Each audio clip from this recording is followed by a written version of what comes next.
안녕하십니까. 저는 법학전문대학원 협의회 노호진 연구실장입니다. 그럼 지금부터 법학 적성시험에 대해서 설명드리겠습니다. 법학 적성시험은 법학전문대학원 교육을 이수하는 데 필요한 수학 능력과 법조인으로서 지녀야 할 기본적 소양 및 잠재적인 적성을 측정하고자 합니다. 중요한 것은 지식을 묻는 시험이 아니라 사고 능력을 측정하는 시험이라는 것입니다. 시험 영역은 잘 아시겠지만 언어이해, 추리, 논정, 논술 세 영역으로 나누어집니다. 언어이해는 독해 능력을 측정하고자 합니다. 추리 논정은 추리 능력과 논정 분석 및 평가 능력을 측정하고자 합니다. 논술은 논정적 글쓰기 능력을 측정하고자 합니다. 출제 기본 방향에 대해서 설명드리겠습니다. 특정 전공 영역에 대한 세부 지식이 없더라도 대학 교육과정을 정상적으로 이수한 수험생이면 주어진 자료에 제공된 정보와 사고력을 활용하여 문제를 해결할 수 있도록 문항을 구성하고 있습니다. 그럼 언어이해부터 자세히 설명드리겠습니다. 언어이해는 시험 시간이 9시부터 10시 10분까지 70분 동안 치르게 됩니다. 출제 문항은 30문항이 출제됩니다. 보통 10개의 제시문이 있고 각 제시문에 3개의 문항이 딸려 있습니다. 따라서 한 개 제시문과 그에 딸린 3개의 문항을 읽고 푸는데 약 7분의 시간을 할당하시기 바랍니다. 시험을 알 수 있는 가장 좋은 방법은 같이 문항을 풀어보는 것일 겁니다. 그래서 2025학년도 언어의 영역 1번 문항을 같이 풀어보도록 하겠습니다. 4분 정도의 시간을 드릴 테니 언어의 영역 1번 문항을 풀어보시기 바랍니다.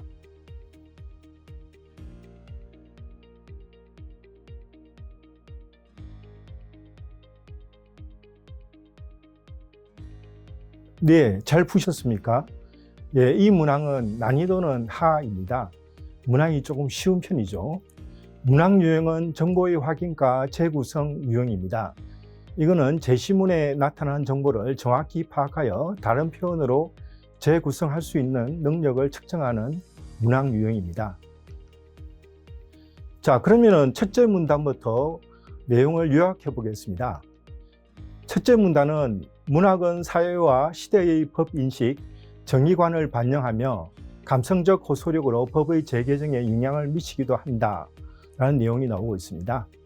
그리고 1930년대 영국의 범죄소설 뉴게이트 소설은 법과 문학의 상호작용을 잘 보여주는 사례로 당시의 형법개혁운동과 연관되어 있었다라는 내용이 나오고 있습니다. 자, 둘째 문단을 보겠습니다. 둘째 문단은 폴 크리프트는 뉴게이트 소설 열풍의 시작점이라는 게 나오고 있습니다. 이 작가는 영국 형법의 2가지 야만성을 비판하고 있습니다. 소설은 빈민이 생존을 위한 선택지를 집었다는 이유로 교수형에 처하는 것이 정의로운지 질문하고 있습니다. 셋째 문단을 보겠습니다. 셋째 문단은 뉴게이트 소설은 범죄자를 신비화하고 도덕적 역할을 전도시키는 데까지 나아간다라는 내용이 있습니다.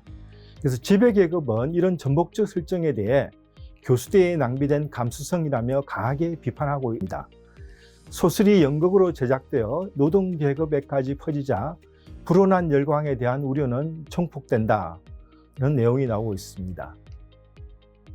넷째 문단 보겠습니다. 넷째 문단은 세크리는 작가가 범죄자의 공범이 되어서는 안 된다고 보고 캐서린을 지필한다는 내용이 나오고 있습니다. 캐서린은 뉴게이트 소설 형식을 따르되 범죄의 원인을 개인의 악함으로 설명하여 독자의 공감을 차단하려고 한다. 하지만 독자들은 주인공의 욕망에 공감하기도 한다는 내용이 나오고 있습니다. 마지막 5째 문단을 보겠습니다. 5째 문단은 디킨스의 올리브 트위스트는 입체적인 악력들이 등장하여 오락적 요소를 배가하였고 악인 대신 어린 올리브를 선한 주인공으로 설정하였다. 올리브는 범죄의 유혹을 이겨내고 사회로부터 보상받았다. 법의 부정의를 고발하되 해악과 권선징악의 서사로 법질서를 교란하지 않아 직속적인 인기를 얻는다. 이런 내용이 나오고 있습니다. 자, 그럼 같이 문제를 풀어보도록 하겠습니다. 1. 이 글의 내용과 일치하지 않는 것은, 그래서 일치하지 않는 것, 그러니까 부정을 찾는 거죠. 1. 형법개혁운동은 범죄소설의 열풍의 계기이자 성과였다. 첫째 문단을 보시면은 범죄문학 장르는 재판 관행 및 행형 실태 개선을 촉구하는 캠페인의 산물이었다. 형법개혁의 원동력이 되기도 했다는 내용이 나오고 있습니다. 따라서 형법개혁운동은 범죄소설 열풍의 계기이자 성과라는 게 나오기 때문에 이 글의 내용과 일치합니다. 두 번째 선택지를 보겠습니다. 뉴게이트 소설은 범죄를 질병으로 형벌을 치료로 이해한 당대 범죄 담론을 강화했다. 첫째 문단을 보시면은 그것은 동시에 당대의 지배적 범죄 담론에 대한 대항 담론을 선전 유포하여 형법개혁의 원동력이 되기도 했다. 대항 담론입니다. 따라서 이 뉴게이트 소설은 당대의 지배적 범죄 담론에 대항하는 입장이었습니다. 그래서 이 글의 내용과 일치하지 않기 때문에 이게 정답입니다. 2번이 정답이죠. 자, 3번 보겠습니다. 캐서린에 대한 독자들의 반응은 문학작품이 항상 작가의 의도대로 읽히는 것은 아님을 보여준다. 넷째 문단을 보시면은 하지만 작가의 손을 떠난 작품은 독자에 의해 매 순간 새롭게 읽히기 마련이다. 작가의 기획은 온전한 성공을 거두진 못했다. 는 내용이 나오고 있습니다. 따라서 작가는 주인공에 대한 혐오를 유도했지만 독자들은 오히려 공감한 장면이 있었다는 내용이 나오고 있습니다. 따라서 일치하는 거죠. 4번을 보겠습니다. 기득권층은 뉴게이트 소설의 대중적 전파력 확대가 기존 사회 체제의 안정을 제해할 것이라고 여겼다. 셋째 문단을 보시면은 지배계급은 이런 전목적 설정에 대해서는 격렬히 비난했다. 소설이 연극으로 만들어져 수용층이 넓어지자 불온한 열광에 대한 우려는 증폭되었다. 이런 내용이 나오고 있죠. 따라서 이 기득권층은 뉴게이트 소설이 대중적으로 퍼지는 것을 체제 불안 요인으로 인식했으며 비난했다는 걸 알 수가 있습니다. 그래서 4번도 역시 이 글의 내용과 일치합니다. 자, 5번. 폴 클리퍼드의 경우와 달리 올리버 트위스트는 범행 착수의 기류에 쓴 개인의 선택과 의지력을 강조했다. 둘째 문단에 폴 클리퍼드가 나옵니다. 여기에 보면은 이제 사회와 법 제도가 범죄자를 만든다는 구조적 비판을 하고 있습니다. 근데 다섯째 문단을 보시면은 올리버 트위스트가 나오는데 이 올리버는 탁월한 통제력으로 범죄 유혹을 물리쳤고 마침내 사회로부터 보상받는다는 내용이 나오고 있습니다. 따라서 올리버 트위스트는 개인의 선택과 의지력을 강조한 내용으로 폴 클리퍼드와 대비되고 있습니다. 그래서 역시 5번도 이 글의 내용과 일치합니다. 잘 푸셨죠? 은혜의 문항의 내용 영역에 대해서 설명을 드리겠습니다. 내용 영역은 문항의 소재입니다. 인문, 사회, 과학기술, 규범 분야의 내용을 소재로 하는 문항이 골고루 출제되고 있습니다.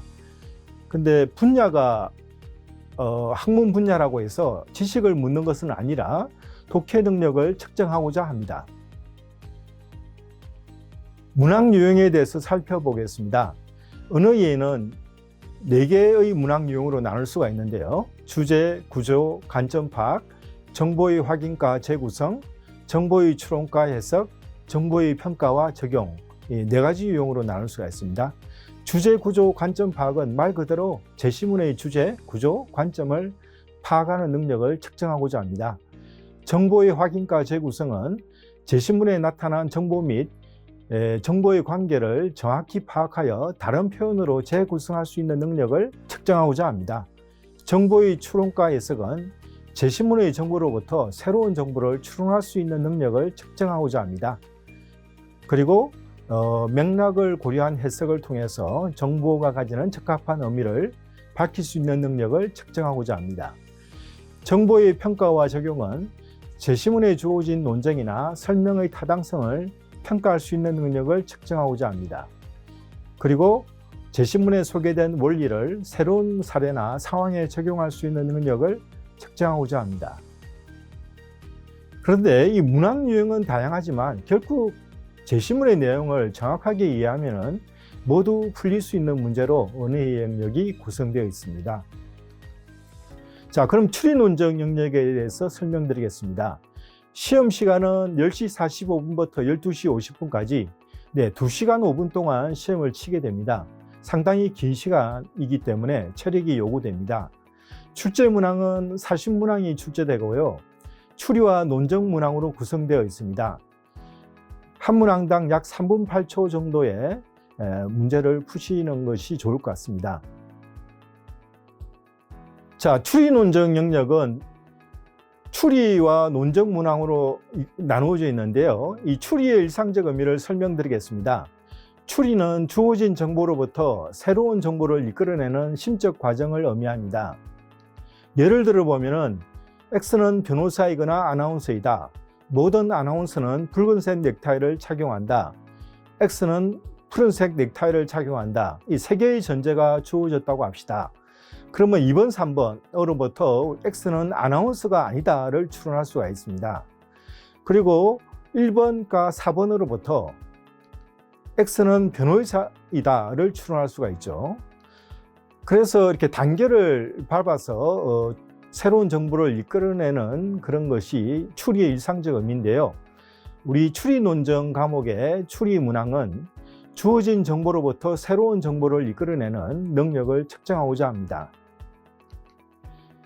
자, 논증의 일상적 의미는 화자의 주장과 그 주장을 지지하는 근거들로 이루어진 진술들의 집합을 보통 논증이라고 하죠. 예를 들면 아까 추리 3개의 전제와 결론을 적으면 이게 논증이 됩니다. 추리 논증 영역의 논증 문항은 주어진 논증 혹은 논쟁입니다. 논쟁은 2개 이상의 주장이 나올 때 논쟁이라고 하는데요. 논쟁을 분석하거나 평가하는 능력을 측정하고자 합니다. 자, 역시 시험을 알 수 있는 가장 좋은 방법은 같이 문항을 풀어보는 것일 겁니다. 작년도 2025학년도 추리 논증 영역 6번 문항. 이 문항은 추리 문항인데요. 같이 한번 풀어보도록 하겠습니다. 먼저 한 3분 정도 시간을 드릴 테니까 먼저 좀 풀어보시기 바랍니다. 자, 그럼 시작해 주십시오.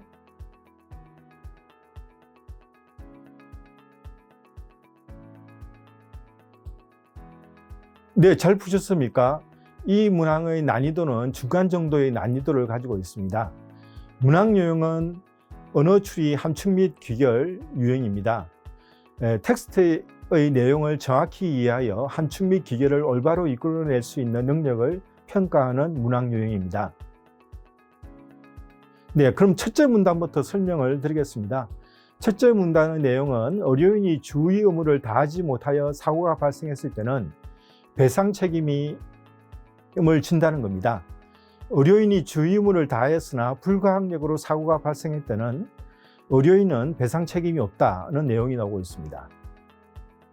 네, 둘째 문단의 내용은 의료사고가 발생한 경우 주의 의무 위반을 밝혀내기 어렵고 배상의 시간이 오래 소요된다는 내용이 나오고 있습니다. 따라서 의료사고 피해자를 보호해 주기 위해서 국가가 피해를 보상하는 다음 법안이 제출된다. 그래서 3개의 대안이 나오고 있습니다. 첫 번째 1안을 설명드리겠습니다. 1안은 의료인이 주의 의무를 다했으나 의료사고가 발생했을 때는 피해는 국가가 보상한다는 내용을 표현하고 있습니다. 2안은 의료인이 주의 의무를 다했는지와 상관없이 피해는 국가가 보상한다는 내용이 나오고 있습니다. 그리고 의료인이 주의 의무를 다하지 못한 경우 국가는 의료인에게 보상액을 청구할 수 있다. 네, 3안을 보겠습니다.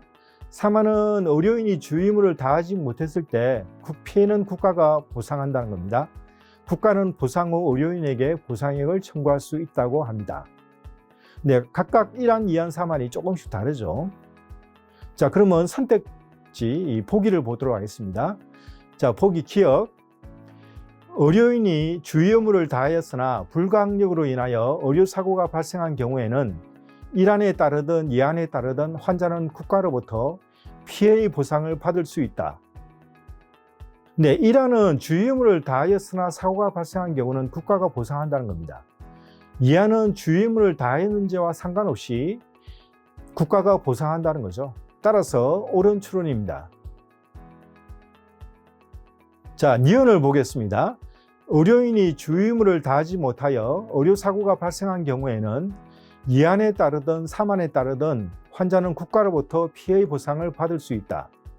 네, 2안에 의하면 주의의무를 다했는지와 상관없이 사고가 발생했을 때는 국가가 보상한다는 거죠. 그리고 3안은 의료인이 주의의무를 다하지 못하여 사고가 발생했을 때 국가가 보상한다는 겁니다. 따라서 니은은 옳은 추론이죠. 자, 디귿을 보겠습니다. 디귿, 의료인이 주의의무를 다한 경우에는 1안, 2안, 3안 중 어느 것에 따르더라도 국가는 의료인에게 보상액을 청구할 수 없다. 네, 1안에 의하면 국가가 의료인에게 보상액을 청구할 수 있는지에 관한 내용이 없습니다. 2안은 의료인이 주의의무를 다하지 못한 경우에 한하여 국가가 의료인에게 보상액을 청구할 수가 있습니다. 3안은 의료인이 주의의무를 다한 경우에 관한 내용이 없습니다. 그런데 1안, 2안, 3안의 전제가 되는 첫째 문단, 이 첫째 문단을 보시면은 의료인이 주의의무를 다했으나 사고가 발생한 경우에는 의료인은 배상 책임이 없다고 했습니다.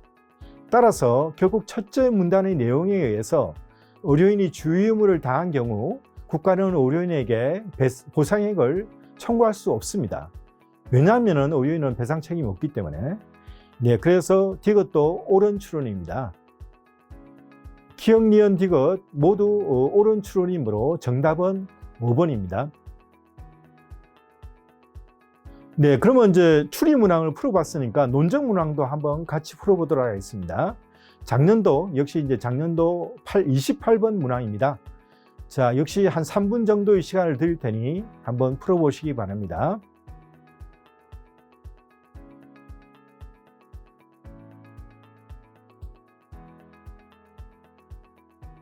네, 잘 푸셨습니까? 그럼 같이 한번 풀어보겠습니다. 자, 첫째 문단의 내용을 살펴보겠습니다. 첫째 문단은 얼굴에 나타난 정서 표정, 즉 부정적 표정, 중성적 표정의 차이가 기억에 주는 효과에 대한 경험적 연구가 소개되고 있습니다. 이 경험적 연구는 학습 단계의 부정적 표정과 중성적 표정의 사진을 학습하게 됩니다. 그리고 검사 단계에서는 일정한 시간이 지난 후 여러 사진 중 이전에 본 사람의 얼굴을 찾는 걸로 연구가 이루어져 있습니다. 그런데 이 학습 단계와 검사 단계에서의 정서 표정의 차이에 따른 기억률의 변화를 고려해야 한다고 첫째 문단에서 설명하고 있습니다. 자, 그럼 가설이 나오고 있는데요. 가설은 부정적 표정을 지닌 얼굴에 대한 기억률이 중성적 표정에 대한 기억률보다 높다는 가설이 나오고 있습니다. 그게 가설 A이죠. 그럼 B 가설을 보겠습니다. B 가설은 부정적, 중성적 표정의 차이보다 학습 시와 검사 시 표정의 일치 여부가 기억률에 미치는 영향이 더 크다는 가설이 나오고 있죠. 그래서 A와 B 가설은 다른 가설이죠. 자, 실험은 두 가지 실험이 나오는데요. 실험 1은 뭐냐? 예, 참가자들은 무작위로 두 집단으로 나누어 한 집단은 부정적 표정의 얼굴을, 다른 집단은 중성적 표정의 얼굴을 학습한 후 검사 단계에서 학습 단계와 동일한 표정으로 기억 검사를 받았다. 즉, 집단 1은 부정적 표정 학습, 부정적 표정으로 기억 검사. 그다음 집단 2는 중성적 표정으로 얼굴 학습, 중성적 표정으로 기억 검사를 받는다는 그런 실험입니다. 자, 실험 2를 보겠습니다. 실험 2는 참가자들은 모두 부정적 표정의 얼굴을 학습한 후 검사 단계에서 무작위로 두 집단으로 나뉘어 각각 부정적 표정과 중성적 표정으로 기억 검사를 받았다. 즉, 집단 1은 부정적 표정으로 학습하고요, 부정적 표정으로 기억 검사를 받습니다. 집단 2는 부정적 표정의 얼굴을 학습하고 중성적 표정으로, 그 부정이 아니고 중성적 표정으로 기억 검사를 받는다는 내용이 나오고 있습니다.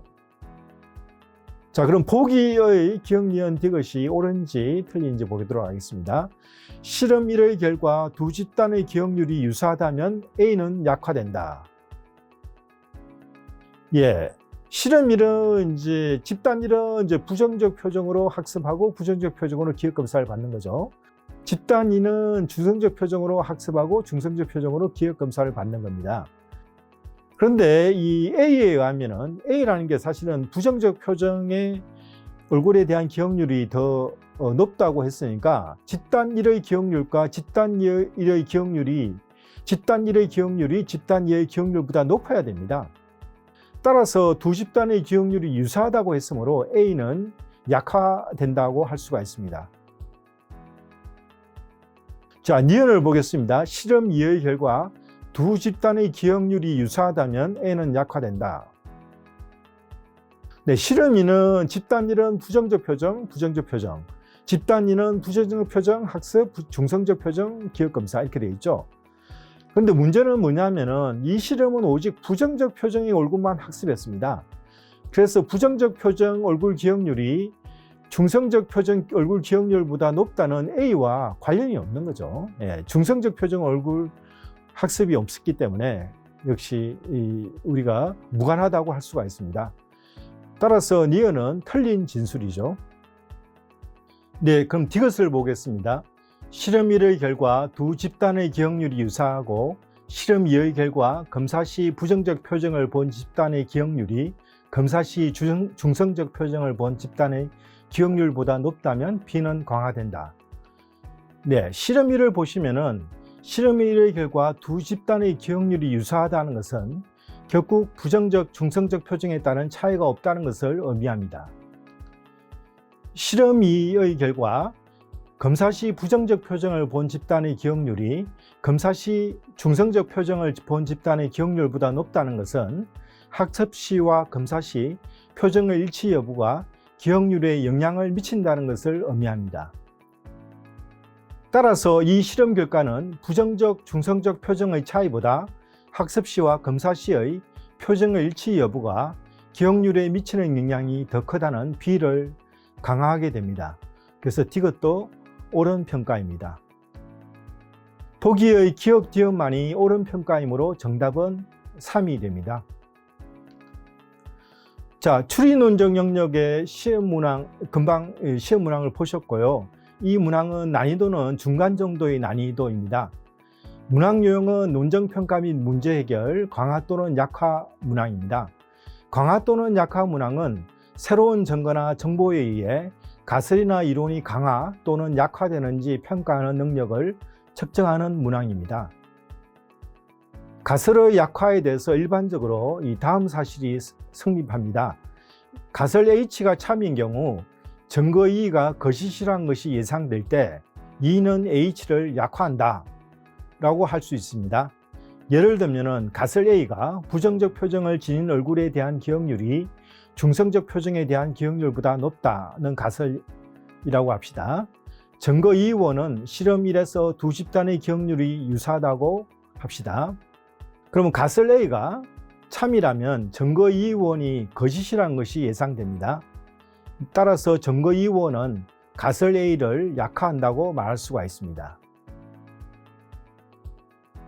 가설의 강화에 대해서도 설명드리겠습니다. 가설 H가 참인 경우 증거 2가 참이라는 것이 예상될 때, 증거 2는 H를 강화한다 라고 할 수가 있습니다. 조금 전에 풀었던 문항의 예를 보시면은 가설 B가 부정적, 중성적 표정의 차이보다 학습 시와 검사 시 표정의 일치 여부가 기억률에 미치는 영향이 더 크다는 가설이었습니다. 증거 2는 실험 1의 두 집단의 기억률의 차이보다 실험 2의 두 집단의 기억률의 차이가 더 크다는 증거였죠. 근데 가설 B가 참이라면 증거 2가 참이라는 것이 예상됩니다. 따라서 증거 2는 가설 B를 강화한다 라고 할 수가 있습니다. 네, 그러면 추리논적 문항의 내용 영역, 즉 소재를 보겠습니다. 언어이해와 마찬가지로 인문, 사회, 과학기술, 규범 분야의 문항이 출제됩니다.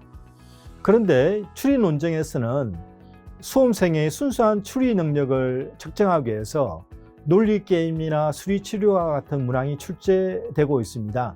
네, 이런 문항이 출제되는 관계로 논리학, 수학이 분야가 내용 영역에 포함되어 있습니다. 자, 문항 유형에 대해서 살펴보겠습니다. 추리 논증은 추리와 논증 문항으로 나눠준다고 했죠. 추리를 세분화하면 언어 추리, 모형 추리로 나눠집니다. 언어 추리는 언어적 정보로부터 새로운 정보를 추리하는 능력을 측정합니다. 더 세분하면 함축 및 규결, 원리 적용 문항으로 나눌 수가 있습니다. 원리 적용은 규범에서 많이 나오는 문항인데요. 원리나 규범을 사례에 적용해서 올바른 결론을 이끌어낼 수 있는 그런 능력을 측정합니다. 모형 추리는 논리게임, 수리추리 등을 통해 수험생들의 순수한 추리 능력을 측정하고자 합니다. 형식적 추리, 논리게임, 수리추리, 문항 유형으로 세분화할 수가 있습니다. 네, 논정 문항은 크게 세 유형으로 나눌 수가 있습니다. 논정 분석, 논쟁 및 반론, 논정 평가 및 문제 해결. 논정 분석은 말 그대로 이 논정의 어떤 요소를 분석 혹은 논정의 구조를 분석하는 능력을 측정하고자 합니다. 요소 분석, 구조 분석으로 나눌 수가 있고요.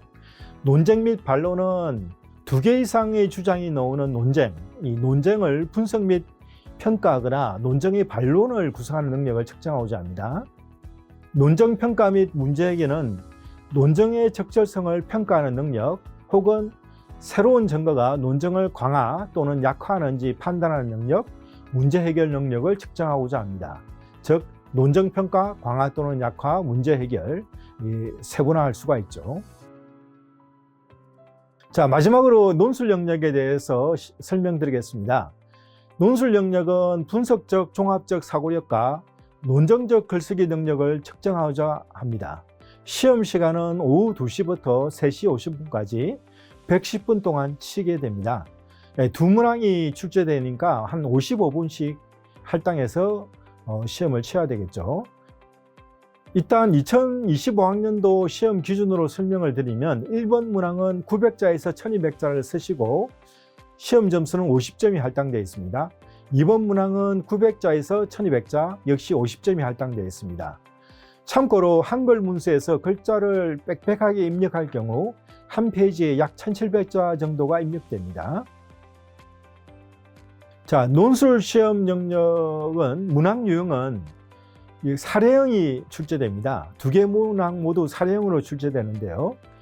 사례형은 주어진 문제 상황의 해결 방안과 그 논거를 논리적으로 제시하고 표현할 수 있는지 평가하는 문항 유형입니다. 일반적인 형태는 문제 해결이 요구되는 사례가 제시되겠죠. 그 다음 관련된 원칙, 일반적인 이론적 견해, 자료 등이 제공될 수 있습니다. 자, 예시를 보겠습니다. 이거는 형태만 보도록 하겠습니다. 작년도 1번 문항입니다. 1. 입법정책과 사례를 읽고 논거를 활용하여 조건에 따라 논술하시오. 900자에서 1200자 500점. 조건을 읽어보겠습니다. 조건 1. 각 사례의 문제점을 요약하고 자신이 선택한 입법정책을 지지하는 이유를 기술하고 다른 정책을 반박할 것. 2. 지지 또는 반박하는 경우 관련된 논거를 활용할 것. 3. 논거를 활용할 때는 논거 1, 논거 2와 같은 방식으로 명시할 것. 제일 중요한 거는 이게 분량을 지키고 문두의 지시와 조건을 만족시키는 것이 제일 중요합니다. 자, 그 다음 입법정책이 나오고 있습니다. 1안, 2안. 법인에 관련된 입법정책이죠. 자, 사례는 사례 1, 사례 2, 2개의 사례가 나오고 있습니다. 논거는 1, 2, 3, 4, 5, 5개의 논거가 나오고 있습니다. 네, 그러면은 2025학년도 논술 1번 문항 답안 작성 시 유의사항에 대해서 알려드리겠습니다. 일단 조건을 제대로 지키는 것이 가장 중요합니다. 각 사례의 문제점을 요약해야 되고 자신이 선택한 입법정책을 지지하는 이유를 기술하고 다른 정책을 반박하셔야 됩니다. 지지 또는 반박하는 경우 관련된 논거를 활용해야 됩니다. 논거를 활용할 때는 논거 1, 논거 2와 같은 방식으로 명시하시기 바랍니다. 문제점 요약은 각 사례의 문제점을 적절하게 파악하여 요약하시기 바랍니다. 논적 무성은 자신이 선택한 입법 정책을 지지하는 이유를 적절하게 기술하고요. 자신이 선택하지 않은 입법 정책을 적절하게 반박하시기 바랍니다. 지지 또는 반박을 위해 논거를 활용하셔야 됩니다. 그런데 주어진 5가지 모든 논거를 활용할 필요는 없습니다. 논거들은 지지하는 입법 정책을 설득력 있게 뒷받침해야 합니다. 글을 쓸 때는 문법에 맞지 않은 문장, 부적합한 어휘, 비완결 문장을 사용하지 말기 바랍니다. 분량은 정해진 분량, 즉 900자에서 1200자를 반드시 지키시기 바랍니다. 아마 논술 답안지 겉면에 수험생 유의사항에 정해진 분량을 지키지 않으면 감점이 될 수 있다고 하니까 반드시 분량을 지키시기 바랍니다. 자, 그러면은 법학 적성 시험 준비 방법에 대해서 설명드리겠습니다. 법학 적성 시험은 제시문에 기반하여 사고력을 측정하는 시험입니다. 그런데 제시문의 길이가 길고 수준이 높습니다. 이건 언어이해뿐만 아니고 추리, 논정, 논술도 마찬가지죠. 독해 능력을 향상시키는 것이 매우 중요합니다. 따라서 시험 준비 기간이 1년 이상 남았을 때는 기초 다지기와 사고력 체질을 개선하는 게 필요합니다. 제일 먼저 독해 능력을 향상시켜야 되겠죠. 그래서 독해 능력을 향상시키기 위해서는 특정한 전공 영역에 제한되지 않는 폭넓은 독서가 필요합니다. 다양한 인문, 사회, 자연과학 분야의 글을 매일 꾸준히 읽으시기 바랍니다. 축적된 독서량은 지문의 내용을 빠르게 파악하는 원동력이 됩니다. 두려움이나 낯설다는 감정이 앞서게 되면 글의 핵심을 파악하지 못하고 피상적으로 읽게 되는 경향이 있습니다. 능동적 독해가 독해 능력 향상에 도움이 될 수가 있습니다. 능동적 독해란 무엇인가? 글의 주제, 주장, 구조를 의식하며 읽는 독해 방식입니다. 읽는 도중 질문을 스스로 던지고 스스로 사고를 전개하시기 바랍니다. 논리적 흐름과 글의 전개 방식을 파악하려고 노력하시기 바랍니다. 단순한 정보 습득이 아닌 비판적 분석적 이해를 목표로 하는 게 능동적 독해입니다. 자, 사고력 향상을 위해서는 기초적인 논리를 이해하는 게 필요합니다. 그래서 대학에 개설되어 있는 논리학이나 논리와 비판적 사고 같은 강좌를 수강하는 것도 도움이 될 수가 있습니다. 그 다음에 다양한 문제 유형을 가볍게 접해보되 왜 그렇게 생각했는지, 어떤 사고 과정을 거쳤는지를 되짚어보는 훈련을 하시기 바랍니다. 그리고 다양한 강좌를 수강하시고 스터디에 적극적으로 참여하시기 바랍니다. 왜냐하면 토론 및 피드백이 중요하기 때문입니다. 자, 시험 준비 시간이 얼마 남지 않았을 때는 역시 기출문제를 반복해서 풀어보는 게 최고입니다. 기출문제를 처음 풀어볼 때는 시간 제한하여, 그리고 두 번째 풀어볼 때는 무제한으로 풀어보시기 바랍니다. 시간 관리 능력을 체득하는 것이 중요하므로 처음 풀 때는 실전과 같은 조건에서 훈련하시기 바랍니다. 그리고 오답 분석과 약점을 집중적으로 보완하시기 바랍니다. 풀어본 후 스스로 생각하시기 바랍니다. 정답이 왜 정답이고 오답이 왜 오답인지 분석해 보시기 바랍니다. 그리고 옆에 친구들하고 문제풀이 스터디를 만들어서 직접 같이 토론 및 피드백을 받는 게 좀 더 도움이 될 수가 있습니다. 그리고 자신만의 영역별 풀이 전략과 문항 유형별 풀이 방식을 생각해 보시기 바랍니다. 그리고 17회 분량의 리트 법학 적성 시험 문항이 나와 있지만 좀 더 사고력 시험 문항을 더 보고자 하시는 분들은 PSAT 언어논리 상황판단 문항이나 수능 국어, 그리고 미트 디트 언어 추론도 도움이 될 수가 있습니다. 네, 보통 인지과학에서 어렵게 배워야 오래 남는다고 합니다. 배운 것을 검토하고 스스로 질문해보는 반추, 무엇을 알고 무엇을 모르는지 알아보는 측정, 피드백이 중요하다는 거죠. 그리고 모르는 부분에 대해서는 집중적인 반복 학습을 하시기 바랍니다. 그리고 능동적 사고에 집중하면은 오래 남는다고 합니다. 자, 시험 준비 방법으로서 우리가 언어이해 영역에 대해서 이야기를 드리겠습니다. 언어이해는 역시 속독보다는 정독, 중요한 문장 구조를 정확히 해석하는 연습이 중요합니다. 그래서 능동적 독해가 도움이 될 수가 있죠. 매일 일정량의 글과 기출문제를 정해놓고 독해 및 문제풀이 연습을 하시기 바랍니다. 근데 하루도 빠지지 말고, 근데 물론 이제 일요일 같은 하루 정도, 일주일에 한 번 정도는 실수는 있지만 일단 매일 일정량의 기출문제를 푸는 게 필요합니다. 그 다음에 기출문제 지문 중 특히 어려웠던 지문은 여러 번 읽으면서 구조와 논리를 익히시기 바랍니다. 추리 논증은 일단 기초 논리 개념을 숙지하는 게 필요합니다. 명제, 조건문, 필요, 충분 조건, 대우, 뭐뭐일 경우에만이라는 단어가 필요 조건을 이야기한다. 이런 기초 논리 개념을 숙지하시기 바랍니다. 그다음 지문을 읽고 조건을 도식화하여 머릿속에 논리 구조를 그리는 훈련이 효과적일 수가 있습니다. 어려운 문제는 문항 유형별로 분류하여 집중 학습하면 비슷한 문제를 푸는 능력이 향상될 수가 있습니다. 논리 게임이나 수위 추리는 기출 문제 풀이 및 논리 학습이 도움이 될 수가 있습니다. 네, 시험 성적 결정 요인으로 사고력, 집중력, 체력, 시험 당일의 컨디션이 있습니다. 독서 및 토론은 사고력을 향상시키는 데 도움이 되죠. 기출 문제를 통한 실전 연습은 사고력과 집중력, 시험 스킬을 향상시킬 수가 있습니다. 그리고 꾸준한 운동을 강조하겠습니다. 꾸준한 운동은 집중력 및 체력을 향상시키고요. 시험 당일의 컨디션 유지에 도움이 될 겁니다. 시험 당일날 마음을 편하게 가지고 시간 배분에 유의하시기 바랍니다. 네, 저희 법학전문대학원 협의회에서 출간한 책이 여러분의 수험 준비에 도움이 될 수가 있습니다. 법학적성시험 문제 해설과 법학적성시험 문항 유형 해설입니다. 법학적성시험 문제 해설은 출제위원의 해설을 연구위원이 수정해서 출간한 책입니다. 그래서 출제위원의 의도가 무엇인지 알 수 있는 그런 해설이니 도움이 될 것입니다. 그 다음에 법학적성시험 문항 유형 해설은 문항 유형에 대한 해설이 수록되어 있는 책입니다. 네, 이상으로 법학적성시험에 대한 설명을 마치겠습니다. 네, 잘 준비하셔서 시험에서 좋은 결과 있으시기를 바랍니다. 감사합니다.